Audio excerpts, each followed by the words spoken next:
mwenzako ni wewe Yesu anatafuta. Haleluya. Amen. Wakati Roho wa Mungu alikuwa ananifundisha hili neno, tunaweza kuketi.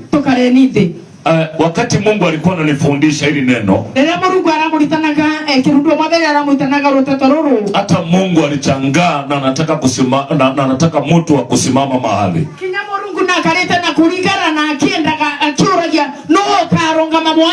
Kwa sababu Mungu anahitaji mmoja wa kusimama kwa mwanya.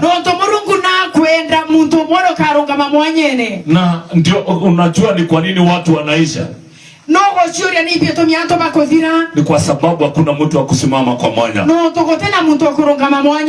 Lakini Ayubu na Ezekieli tumeona Mungu amekuwa akitafuta watu na naona kama aliwapata.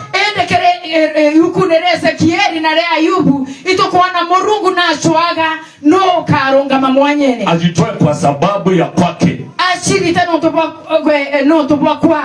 Ajitoe kwa sababu ya kanisa la Mungu. Huyo ndio mtu tunatafuta leo. Unajua leo nimechangaa, msichana wa Sara amekuja na kanisa lile na anana uoga.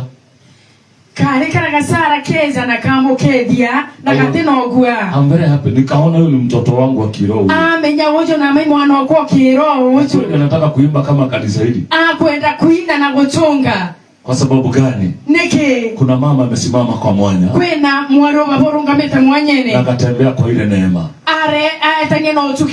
Praise the Lord. Amen. Sasa leo nataka kukuambia, unaweza kuwa umeokoka, lakini mianya imefunguliwa na ule mwovu. Mpaka imeteza maisha yako, ikateza nyumba lako, na leo nakupatia siri ya kuondoka pale. Unaweza kuwa lakini uko na parasite ya kukumaliza. Inaweza kuwa wewe ni mama lakini bado ni mama anakuliwa na vitu zinaweka mwanya katika maisha yako.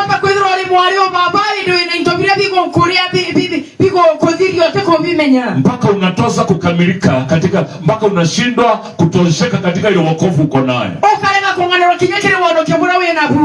Na ndio sababu tuko na watu wengi wameokoka, wananena kwa dini, lakini bado hawajatambua kuna mianya inawamaliza.